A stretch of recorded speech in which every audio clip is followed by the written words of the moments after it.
Hello everybody, Sparks1701 here.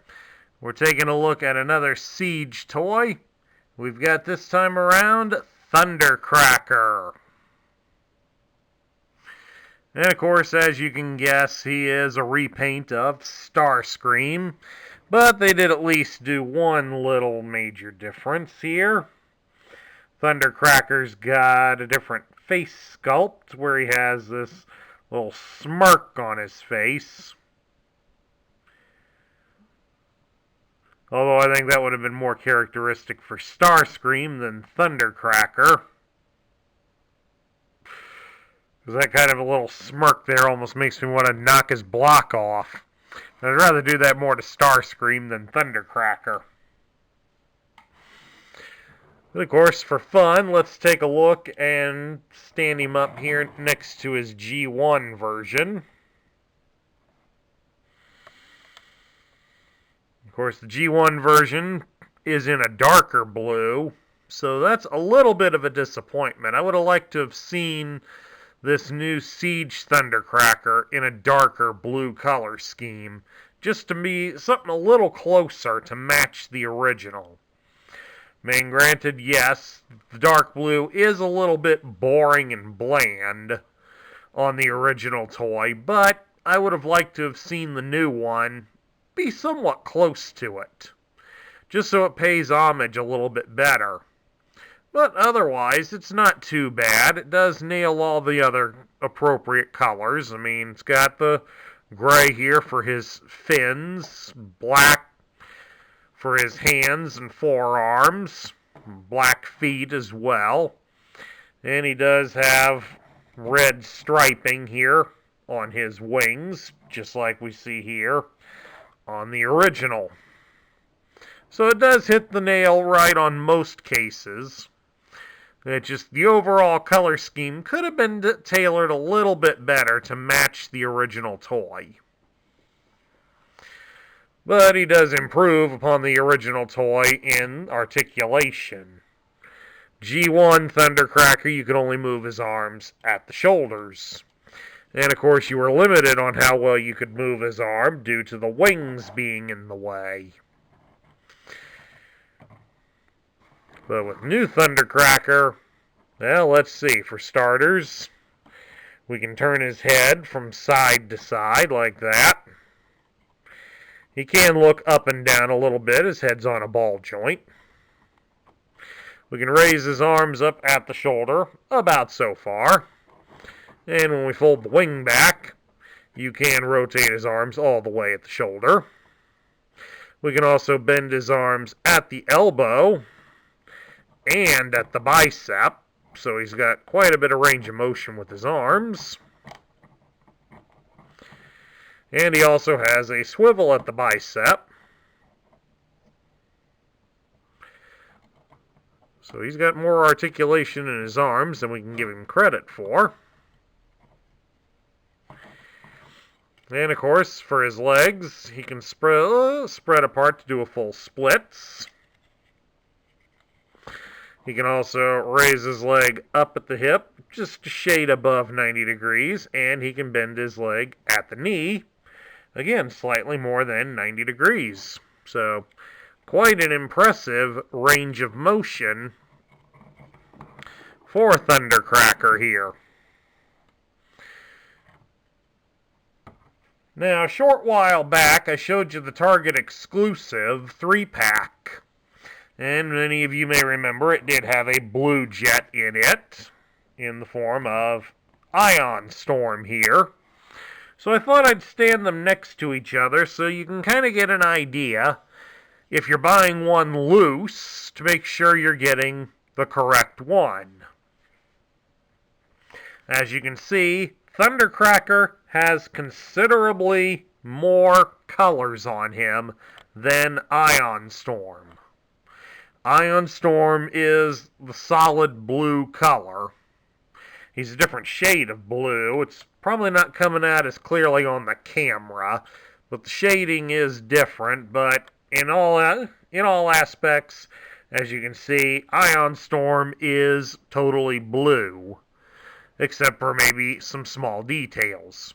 Like the fact that the striping on his wings is done in gray instead of red.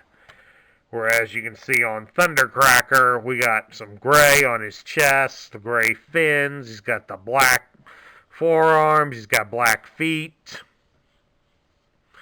So, there's the way you can easily tell the differences between the two. Thundercracker, Ion Storm. That should clear up any confusion.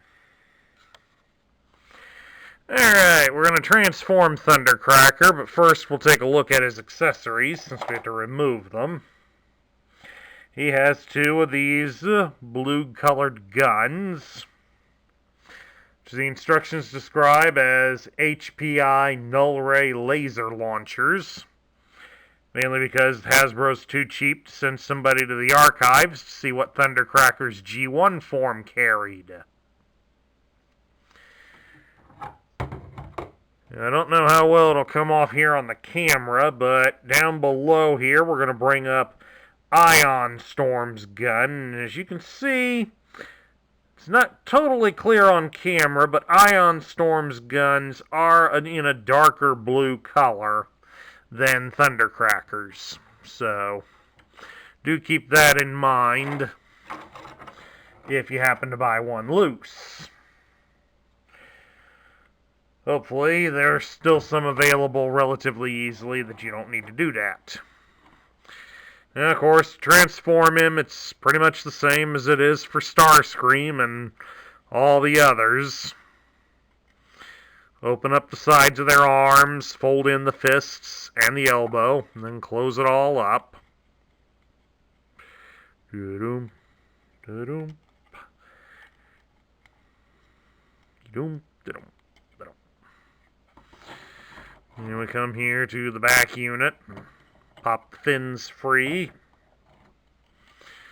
fold them down into the front, and connect them together like so. Reach back here behind the head and fold up this little panel, and snap it onto his head. Pop his chest piece loose so that we can fold the head all the way back. Inside like that. Turn him here at the hips. Fold the legs up. Close the feet. Connect them in like that. Connect the arms to his legs.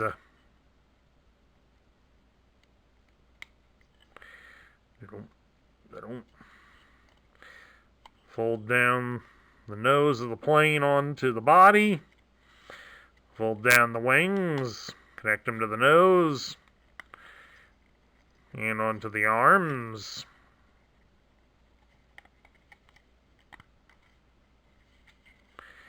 Come up here.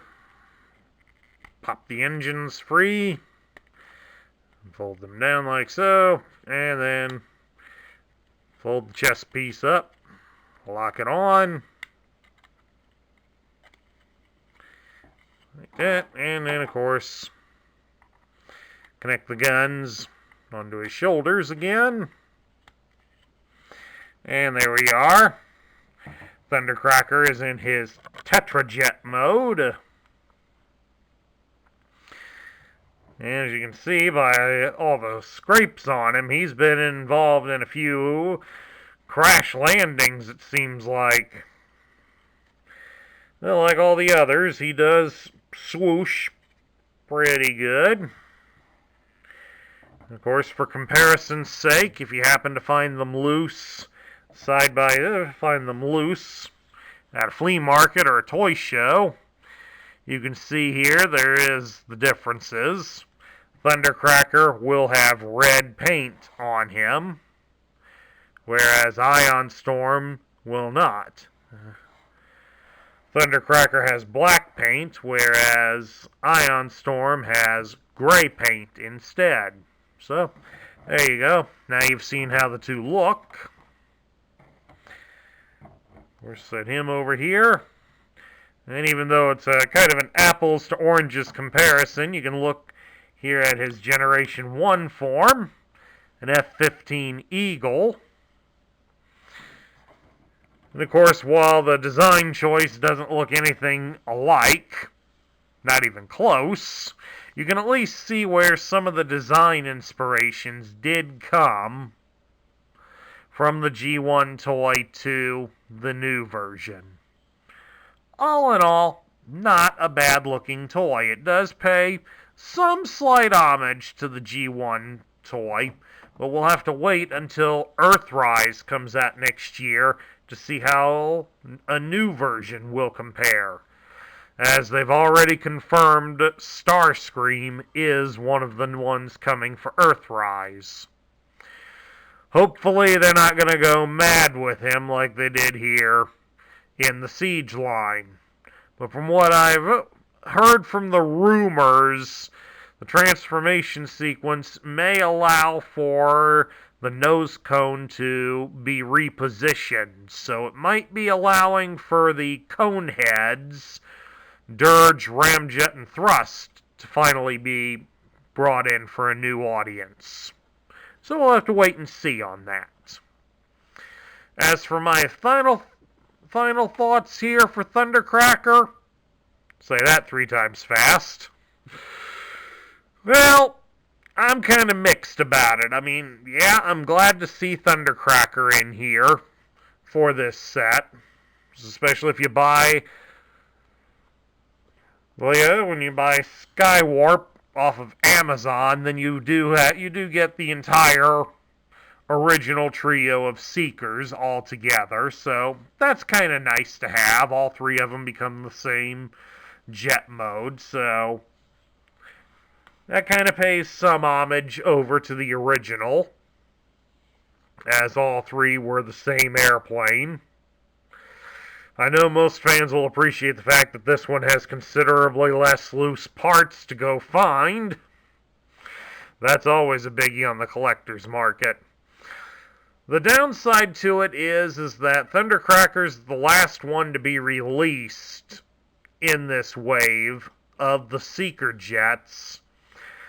And unfortunately, with how many they've released this year alone in the Siege line, he kind of comes off as just being watered down since we've been hit with so many of them. Starscream and Thundercracker are the only ones that are easily available at retail everywhere. Acid Storm, Ion Storm, and Nova Storm were all sold at Target exclusively as a 3-pack. If you're a proud member of Target's Red Card, you could have Red Wing as well. And of course, if you're on Amazon Prime, you can buy Skywarp. That gives us 7 versions of the same toy. And unfortunately, it got old relatively fast, unfortunately. I don't mind Hasbro doing this, despite the cheapness. But too much is definitely not a good thing. But I'm going to try not to hold it too much against Thundercracker here, since Thundercracker always was an interesting character in the G1 line. While he was a Decepticon, he joined more out of a desire to belong to a group. So he was easily swayed in by Megatron's propaganda speeches. But the longer he stayed with the Decepticons, the more he started to see that this really wasn't the ideal move for him. But he really didn't have an idea as to how to get out of it without incurring the wrath of either Megatron or Starscream. Unfortunately for him, he got critically damaged in the 1986 movie, and was then reformatted into the fanatical Decepticon Scourge. In a way, it's almost a Twilight Zone-esque means of punishment. You go from being a fence-sitter to having the choice made for you, and the choice that's made for you makes you a fanatic to it. So hopefully hopefully one of the upcoming lines we'll get a version of Scourge and see how that compares. But for this version of Thundercracker, I'm still willing to put it in the middle tier, despite being kind of washed out and bored with this transformation sequence. So I think it's great to have Thundercracker back for a new generation, but seriously, Hasbro, enough with the Tetrajets already. Anyway, that concludes my review of the Siege version of Thundercracker. I hope you all enjoyed it. If you liked this video, drop me a thumbs up here on YouTube. If you're new to my channel, please hit the subscribe button and join our ranks. Please also remember to hit the notification bell, because as we're doing Siege all month, videos are going to come up at random. And also, please share your thoughts about Thundercracker in the comments down below. This is Sparkster1701 saying I'll catch you all later.